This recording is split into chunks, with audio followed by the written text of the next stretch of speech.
오래전에 소록도에 살고 있는 나병 환자들이 성가대를 조직하고 열심히 연습을 했습니다. 그리고 어느 날 서울로 와서 초청하는 여러 교회들, 환영하는 교회들 찾아가서 찬양을 부르기로 하였습니다. 근데 이 교회 저 교회 은혜롭다는 교회 연락을 해도 한 교회에서도 와서 찬양을 불러달라는 교회가 없습니다.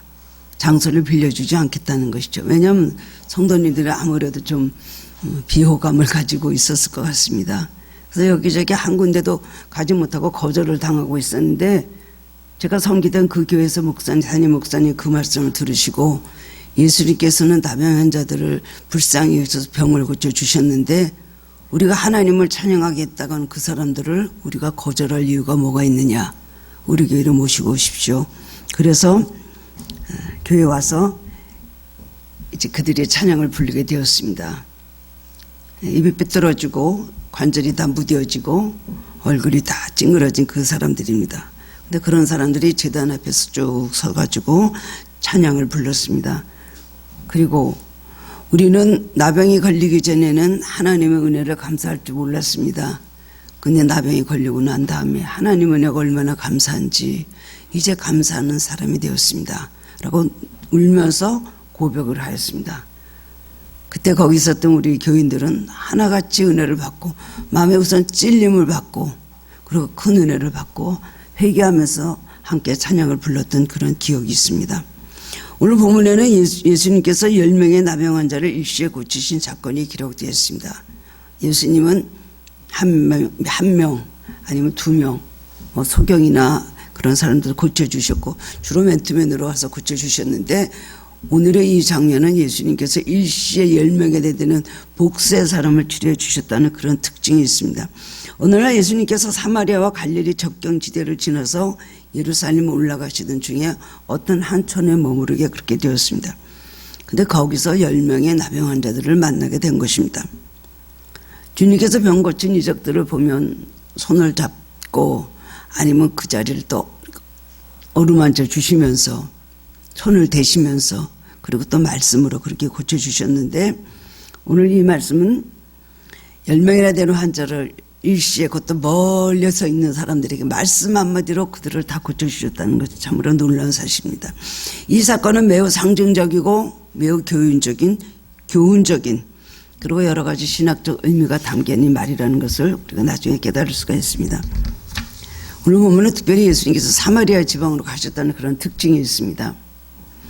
유대 사람들과 사마리아 사람들과 아주 굉장히 차이가 있고 그들은 상종하지 않았습니다. 유대인들은 자기네들은 선민이요, 그 다음에는 사마리아인은 혼혈족이라고 해서 그들하고 절대 가까이 하지 않았습니다. 그래서 그들을 멸시하고 적대시하던 그런 때였습니다. 지금도 그렇다고 합니다. 그러나 적대시하던 그 시대에 예수님께서는 거기서 가서 사마리아 사람들을 고쳐주셨다는 거예요. 그리고 사마리아 땅을 밟으셨다는 거예요. 유대 사람들은 순례를 할 때도 사마리아 땅은 더럽다, 사마리아 땅을 밟지 않으려고 해서 직선 코스인데 절대로 사마리아 땅을 통과하지 않고 갑니다. 그래서 동쪽으로 갔다가 그 다음에 서쪽으로 다시 왔다가 그 다음 남쪽으로 갔다가 이렇게 돌아가는 길을 우회를 해서 한참 걸려서 이제 돌아갔습니다. 그러나 예수님은 그러지 않으셨다는 것입니다.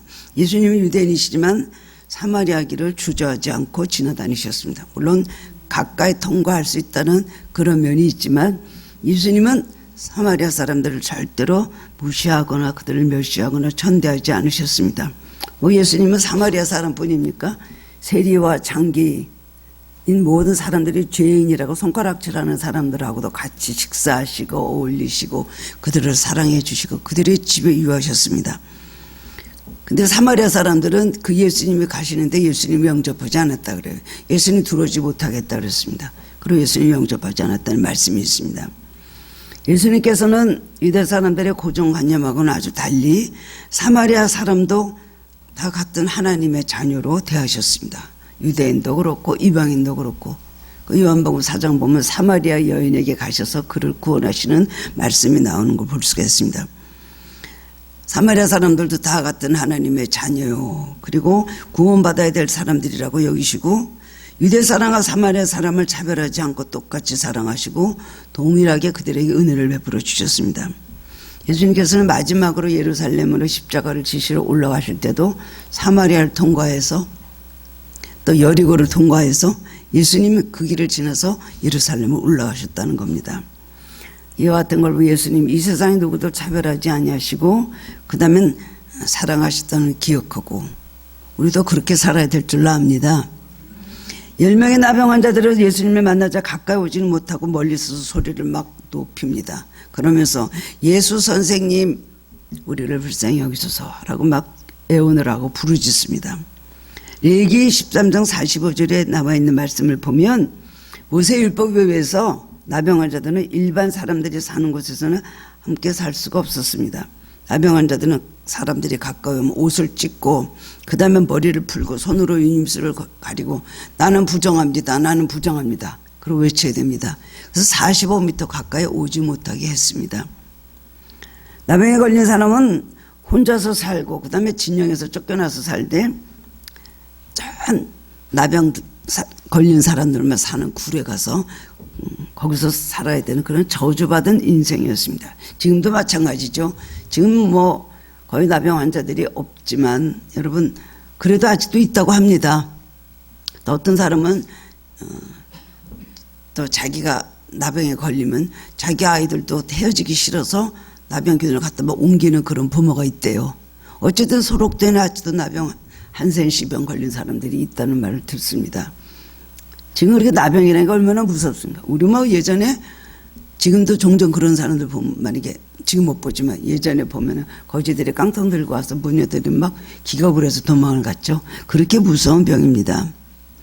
근데 본문에 나오는 10명의 나병 환자들 중에 9명은 유대인이에요. 한 사람만 사마리아인이라고 기록이 되어 있습니다. 유대인과 사마리아인이 같이 다니는 것은 그 당시 있을 수 없는 일이지만 그 사람들은 다 나병 환자이기 때문에 똑같이 몸을 썩어가고 죽어가는 인생이고 똑같이 소외당하고 서러움을 당하는 인생들이기 때문에 그냥 같이 다니면서 어울려서 서로 힘을 부축하고 그렇게 함께 행동을 했던 것 같습니다. 예수님께 자기들을 불쌍히 여겨달라고 부르짖을 때 예수님께서 그 소리를 듣고 말씀하십니다. 가서 제사장에 가서 너의 몸을 보이라. 그 고름나고 냄새나고 썩은 문드러진 그 몸을 보이라는 건 뭐겠죠? 고쳐주시겠단 말 아닙니까? 그 말씀을 듣고 9명의 유대인 나병 환자들은 제사장이 있는 예루살렘에 가고요. 한 명의 사마리아인은 자기네들이 제사를 지내고 제사장이 있는 그리심산으로 가는 것입니다. 근데 각각 가는 도중에 깨끗이 고침을 받고 치유됐다는 것도 그들이 알게 되었어요.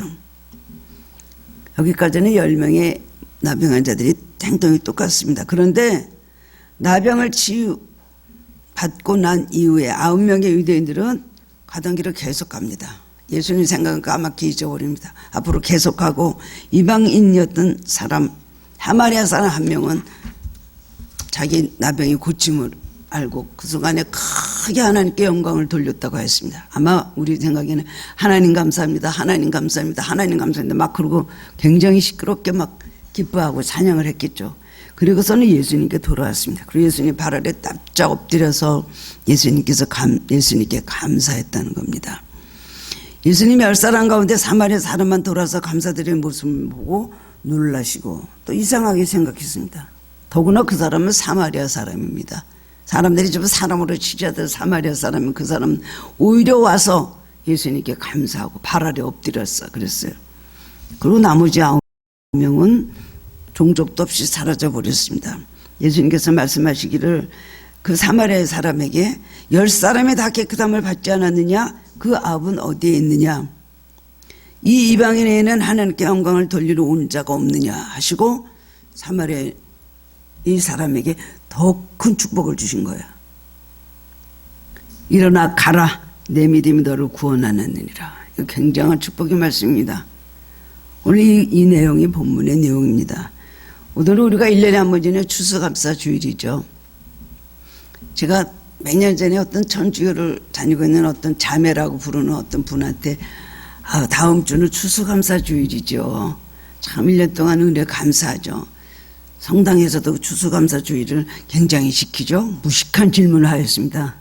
그랬더니 우리는 추수감사주일이 없습니다. 왜죠? 그 추수감사주일이 그 유래가 어디서 난 거예요?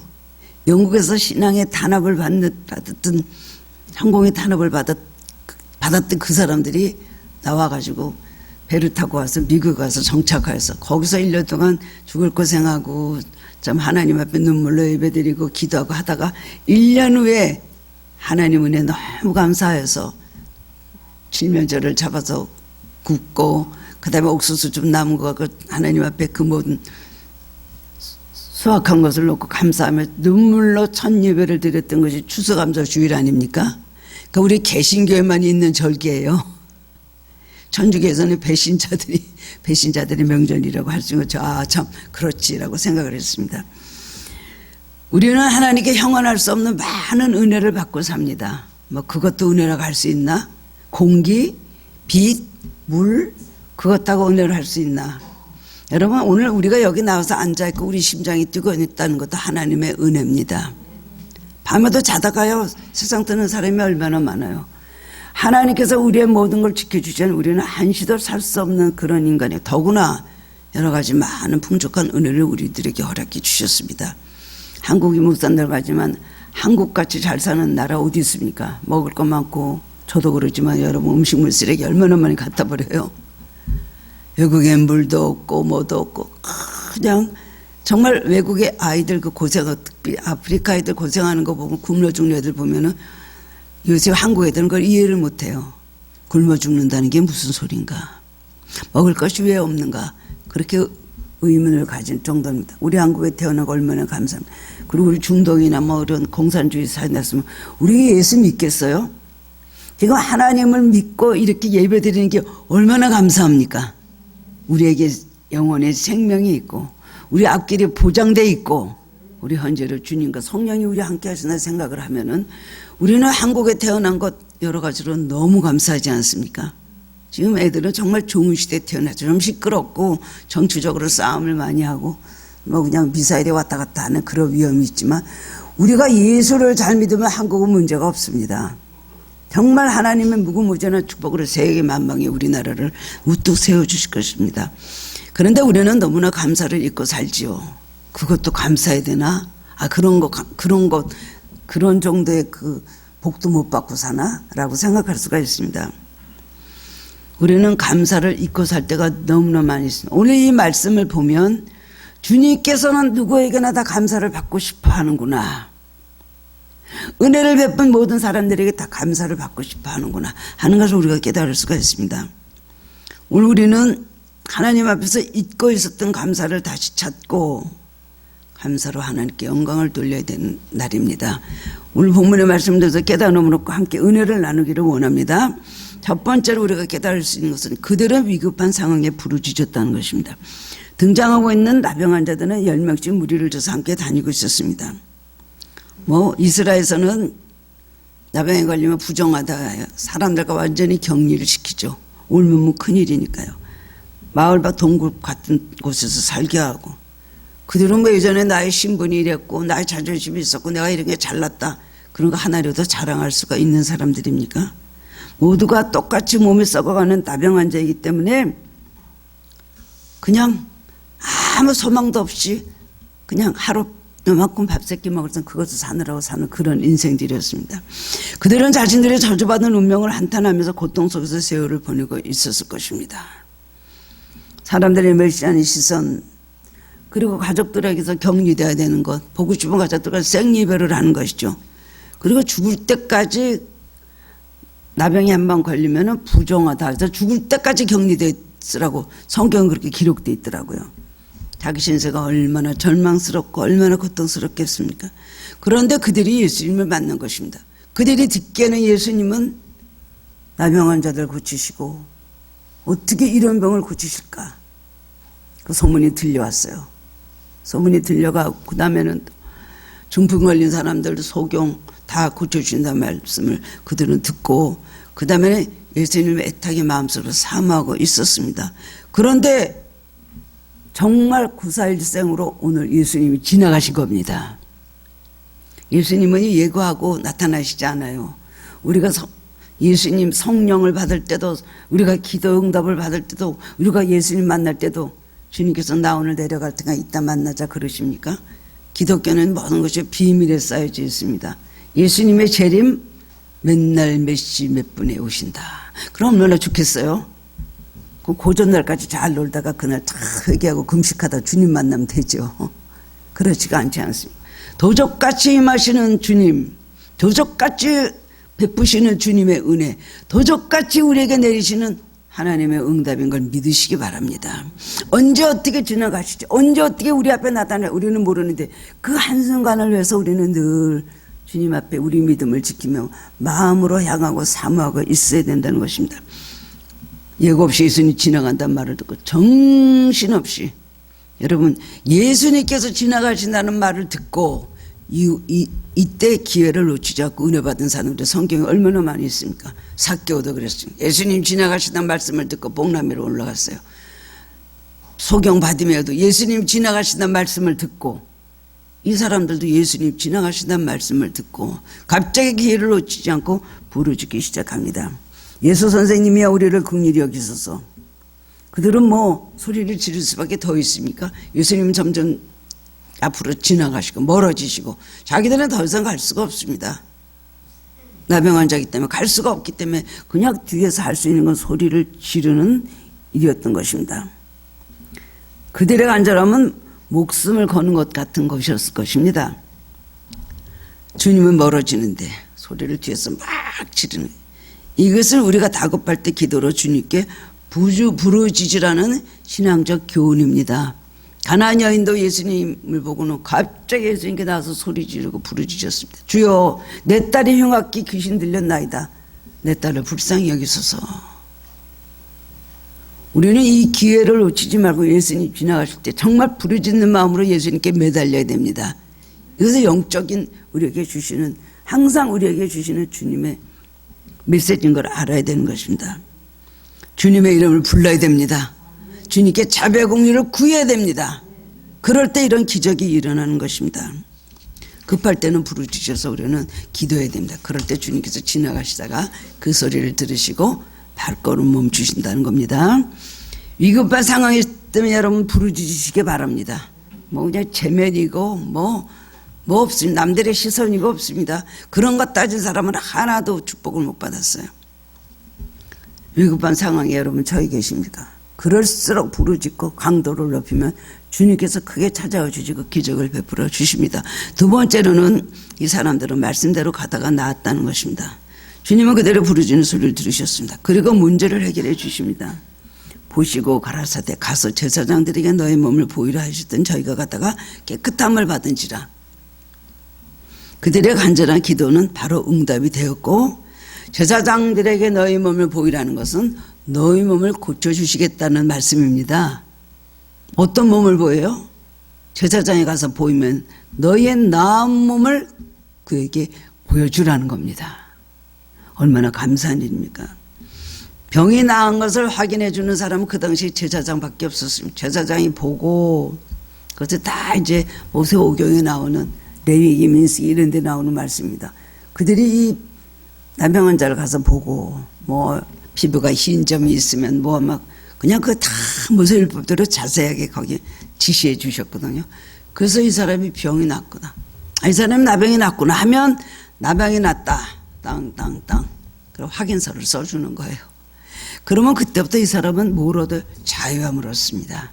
그리고 이제 격리될 필요가 없이 자기 가족에게 돌아가서 살 수가 있다는 것이에요. 그래서 제사장들이 가서 너희 몸을 보이라. 너희는 나아질 것이다. 이미 그에 가서 보일 때 너희 몸은 나아 있을 것이다 라는 말씀을 해 주신 것이요. 사마리아에서 이런 일이 일어났는데 그들이 제사장에게 예루살렘에 갈 때까지 얼마나 먼 거리입니까? 근데 나병 환자가 낫지도 않고 제사장에 갔다면 큰일 납니다. 어디 나병 환자가 이런 사람이 왔나 난리가 나겠죠. 그런데 그들은 말씀을 믿고 길을 떠났습니다. 말씀대로 길을 가다가 자기들의 몸이 치료를 받고 깨끗해진 걸 알게 되었다는 것입니다. 주님의 말씀은 우리를 치료하시는 말씀입니다. 주님의 말씀대로 우리가 듣고 순종하면 우리를 치유해 주십니다. 말씀을 듣지 않기 때문에 우리는 병 속에 있으며 연약함 속에 있으며 사탄의 공격을 받고 있으며 매일 실패 속에 우리가 살아가는 것입니다. 주님의 말씀은 능력입니다. 주님의 말씀 그대로 이루어지는 거거든요. 말씀을 따라 길을 떠났고 그 다음에는 말씀대로 따라가는 것, 이것이 얼마나 중요한 믿음인지 모릅니다. 믿음의 발걸음이 치유의 역사를 일어나는 걸 믿으시기 바랍니다. 믿음의 발걸음 뭐죠? 믿었기 때문에 순종하는 것입니다. 순종의 발걸음, 말씀을 따라 순종하고 가는 발걸음에는 치유 역사가 일어나고 기적이 일어나는 것입니다. 우리들의 삶 속에서 이런 일이 일어나기를 우리는 매일 기도합니다. 그러므로 우리는 아직은 그렇지 않지만, 아직은 이루어지지 않았지만, 아직은 아무것도 나타나는 것이 없지만 내가 그 말씀을 믿고 발걸음으로 옮기면 그 순종으로 축복과 응답을 받아서 기적이 일어나고 막혀있는 여리고성이 무너진다는 것입니다. 가나운인 잔치제 예수님께서 포도주가 떨어졌을 때에 도랑아리 6개 물을 부어라. 하인들이 그 말씀에 순종했어요. 그냥 물을 갖다가 그대로 갖다 6개로 아구까지 채우라는 말도 안 하셨는데 그냥 아구까지 꽉꽉 뚜껑을 덮을 수 없을 정도로 그렇게 아구까지 물을 채웠어요. 그때까지 무슨 기적이 일어났습니까? 왜 물이 포도주가 점점 핑크색 아니면서 보라색으로 바뀌었나요? 아니죠. 그냥 물은 물이었습니다. 우리 삶에 우리가 뚜껑을 자꾸 열어봅니다. 아직도 물인데요. 기도하면서 응답을 받기를 고대하면서 열심히 신앙생활을 하면서 자기 자신과 싸우고 마귀와 싸우고 하면서도 여전히 오늘 하루 하면 하루가 달라지고 오늘 하루 기도하면 요만큼 달라지고 우리 삶이 그렇게 되지 않습니다. 가만히 있습니다. 오히려 거꾸로 갑니다. 그러다가 갑자기 응답받을 때는 포도주가 돼 있다는 것입니다. 여러분 영적 눈으로 보세요. 지금 내가 포도주를 주님께서 만들고 계시구나. 아직도 물인데 아직도 어제 때도 안 돼. 오늘도 안 됐는데 기도하는 만큼 조금 나아질 수도 있지만 여러분 기도라는 건 저 밑으로 흐르는 물 같아서 보이지 않습니다. 지하수 같은 것이 기도예요. 나중에 이루어질 때는 그 지하수가요 결국 다 놀라운 폭포가 돼 있다는 것입니다. 그것이 바로 믿음인 것입니다. 마지막으로 3번째로는 감사하는 것은 성숙한 믿음의 표현입니다. 감사할 줄 아는 사람은요 성숙한 믿음뿐이 아니라 성숙한 인격입니다. 감사할 줄 아는 사람이 성숙한 인격의 사람입니다.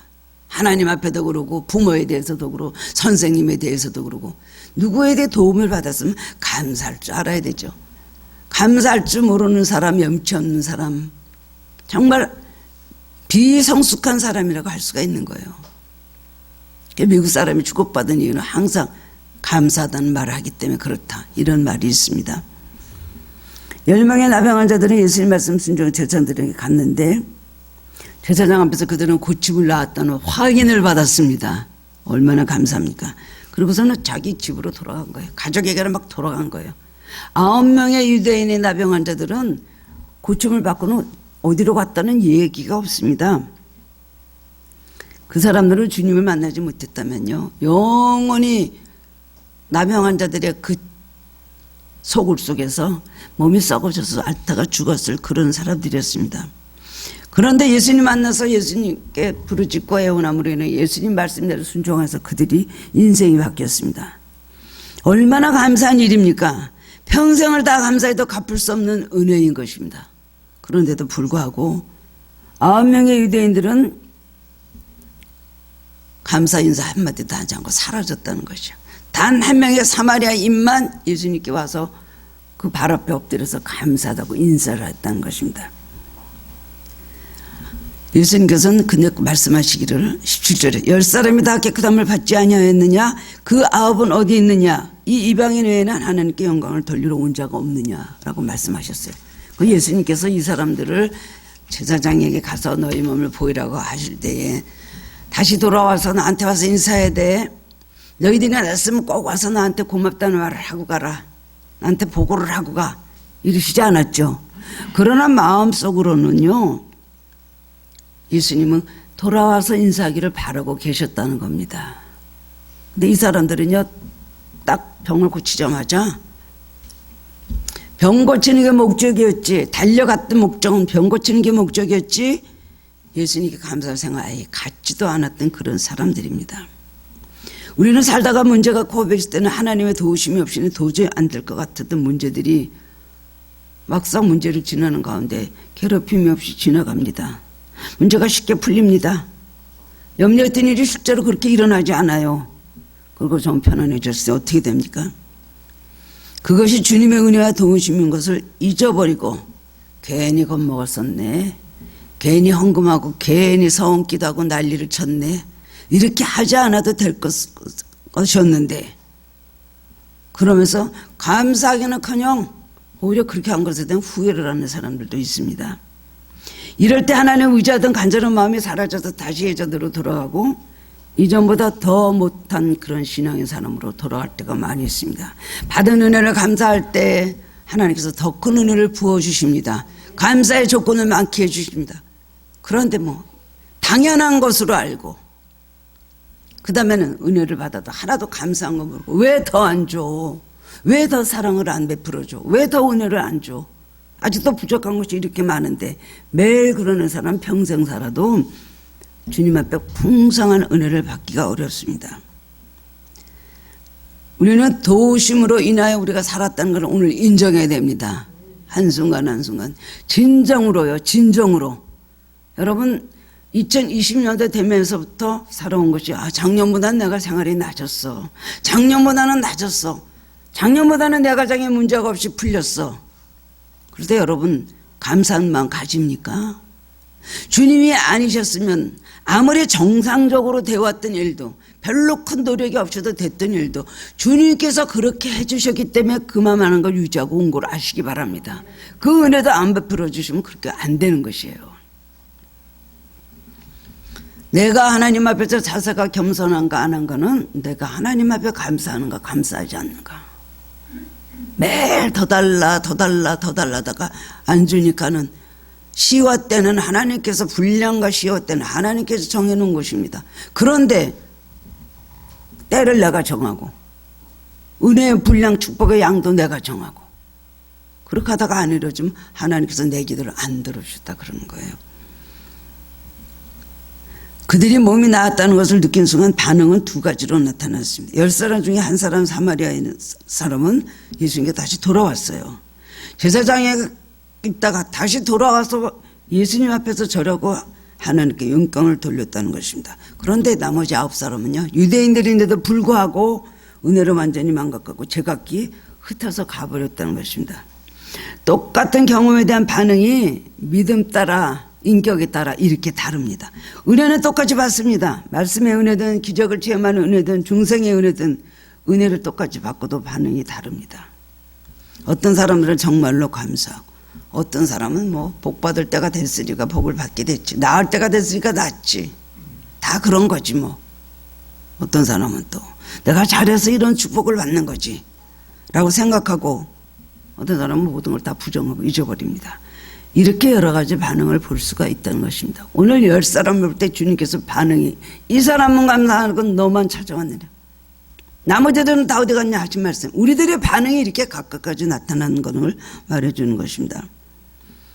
예수님께서 이제 사마리아 여인을 칭찬하셨습니다. 그 대신 9사람에 대해서 섭섭함을 표현하셨어요. 도대체 그 나머지는 어디 간 거야? 다 똑같이 고침받았는데 섭섭함을 표시했다는 것을 반드시 기억하시기 바랍니다. 그 9은 도대체 어디로 갔을까요? 그냥 제사장에 갔을 것이다 가정할 수도 있고, 그냥 몸이 났으니까 제사장에 가지도 않고 그냥 간 거예요. 제사장에 확실히 났다고 확인을 받고 뭔가 증명을 해와야 되는데, 근데 내가 또 더러운 꼴을 하고 있어 이렇게 집에 가서 목욕을 하고 와서 제사장을 만나러 갈까, 옷을 갈아입고 뭐 이런 생각을 했을 수도 있겠죠. 이 말에 대해서 종교개혁자 칼빈은 이렇게 말했습니다. 그 9사람은 과거에 대한 기억을 잊어버리려고 했다. 그래서 멀리 떠나버렸다. 이게 무슨 말인지 아십니까? 이 사람들은요, 제사장에 가서 확인을 받아도 사람들은 자기가 나병 환자였다는 걸 기억합니다. 그러기 때문에 다 적대시하고 타부시하고 가까이 하지 않을 게 뻔하니까요. 기억도 하지 못하는 동네로 내가 멀리 떠나버리겠다 생각을 하는 거예요. 기억도 하지 못하는 곳으로 가야 되겠다. 그래서 옛날에 과거를 잊어버리고 과거와 단절하기 위해서 다 사라졌다는 것입니다. 하나님께 돌아와 영광 돌리는 것은 은혜에 대응하는 당연한 행위입니다. 예수님께서 말씀하십니다. 이 이방인 외에는 하나님께 영광을 돌리러 온 자가 없느냐. 어떻게 하는 것이 하나님께 영광을 돌리는 것입니까? 하나님 앞에 감사하는 것입니다. 하나님은 여러 가지 일로 우리가 행동을 할 때 영광을 받으십니다. 우리가 영광을 돌려서 받으시는 게 아니라 뭐 그냥 전사들이 또 아니면 천국에서 정말 많은 하나님을 향해서 찬양하는, 우리들이 선하게 할 때, 우리들이 또 고난 중에 인내하고 감사할 때 하나님 영광 받으신다는 거예요. 여러분 뭐 봉사 잘하고 뭐 많이 드리고 그것으로 영광 받으시는 건 아니라 하나님 앞에 감사하고 하나님 앞에 무릎 꿇고 정말 감사합니다 하는 그 중심이 있을 때 그 시간 하나님은 내가 영광을 받는다 하시는 거거든요. 내 할 일 다 하고 나중에 영광 돌리겠다라고 하는 것도 여러분 잘못된 신앙입니다. 이 다음에 감사는 그때 하는 것입니다. 짚고 넘어가야 되는 것입니다. 오늘 감사할 일 있으면 내일 감사하고 내일 감사할 일 생기면 모레 감사하고 그때 감사하면서 지나가야지. 이 다음에 잘 되고 엄청나게 축복받으면 그때 잘할게요. 그렇게 말하는 사람 잘하지 못합니다. 그리고 예수님께서 사마리아 사람에게 칭찬까지 하시고 축복하시고, 진짜 축복은 이겁니다. 나병을 고쳤다는 것만 아니라 일어나 가라 내 믿음이 너를 구원하였느니라. 이 말씀 뭐죠? 이제 너는 일어나 가라. 내가 너를 구원하였다. 내 믿음이 너를 구원했다. 그건 뭐죠? 예수님께서 이 사람을 파송하신다는 거예요. 여러분, 우리는 기도 응답을 받고 싶고 기적을 많이 체험하고 싶고 오늘도 어떻게 하면 기적적으로 이 문제가 해결날까? 그렇기 때문에 로또 복권을 구하는 거 아니겠습니까? 대박 인생이 되고 싶은 것이 우리들인데 중요한 것은 우리가 그런 응답을 받았을 때 그 다음엔 어떻게 되나요? 그 다음에 주님께서 원하시는 건 뭐예요? 일어나 가라. 파송하신다는 겁니다. 우리가 받은 은혜, 우리가 받은 응답은 감사로 이어져야 됩니다. 받은 은혜만큼 감사해야 됩니다. 하나님 앞에 큰 은혜를 체험하고도 요만큼 하고 감사했습니다 하면 안 됩니다. 우리가 11절을 뜰 때 10분의 1을 뜨듯이 하나님께서 큰 은혜를 부어주시고 큰 축복을 주셨으면 우리가 은혜를 많이 받아서 마음에 성령으로 충만해지면 거기에 대한 감사가 있어야 되는 거예요. 그 다음에는 감사를 한 다음에 그 다음에 어떻게 돼요? 우리를 파송하신다. 사명으로 이어져야 되는 것입니다. 은혜를 체험해서는 우리 삶의 사명을 감당해야 되는 거예요. 우리는 응답받고 기적 체험은 그로 끝이에요. 이 9명의 유대인 나병 환자들 같은 사람들 되면 안 된다는 것입니다. 우리는 하나님 앞에 사마리아인 같이 와서 감사해야 되고, 감사는 곧 주님께서 그 다음에 뭐를 말씀하셨어요? 일어나 가라. 가서 간증하고 전도하고 내 몸을 사람들한테 보이고 이렇게 하나님께서 나를 고쳐주는 걸 간증하라는 것입니다. 우리는 오늘 여러분 감사가 왜 없을까요? 맨날 더 달라 요거 하면 그 다음에 또 이거 얼만큼 하면 여러분 만족하겠습니까? 얼만큼 하면 여러분 나는 정말 축복받은 인생이라고 그렇게 표현을 하고 감사를 하겠습니까? 중요한 것은 내가 그 다음에 어떻게 살아야 되느냐. 매일매일 부어주시는 은혜, 매일매일 부어주시는 축복을 우리가 기대하고 기도한다면 그 다음에는 그만큼 주님을 은혜를 전하는 이 사명자가 되어야 된다는 것입니다. 이것이 중요하지 않기 때문에 주님은 우리에게 축복 주시려고 하다가도 주저주저 하실 때가 있다는 것입니다.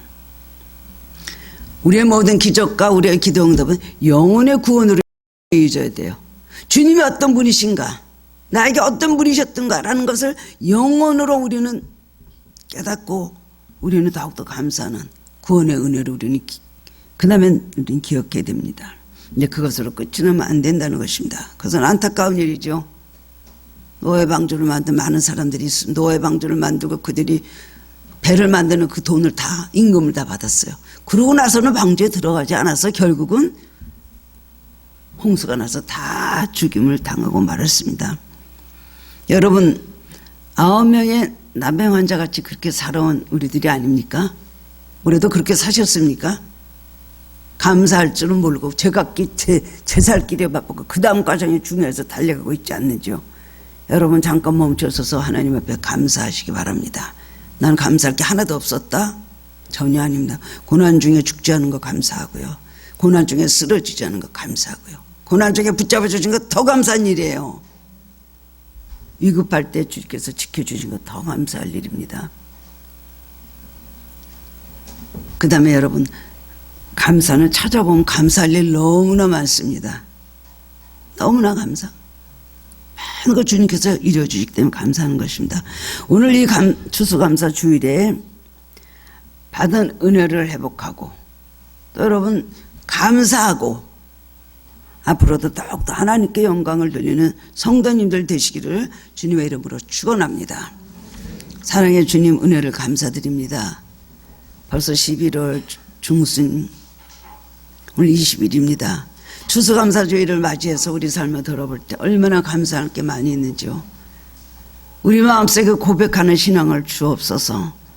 주님의 은혜로 우리가 살아가고 있습니다. 모든 것은 다 주님이 주셨기 때문입니다. 오늘 이런 마음의 신앙이 고백이 있기를 원합니다.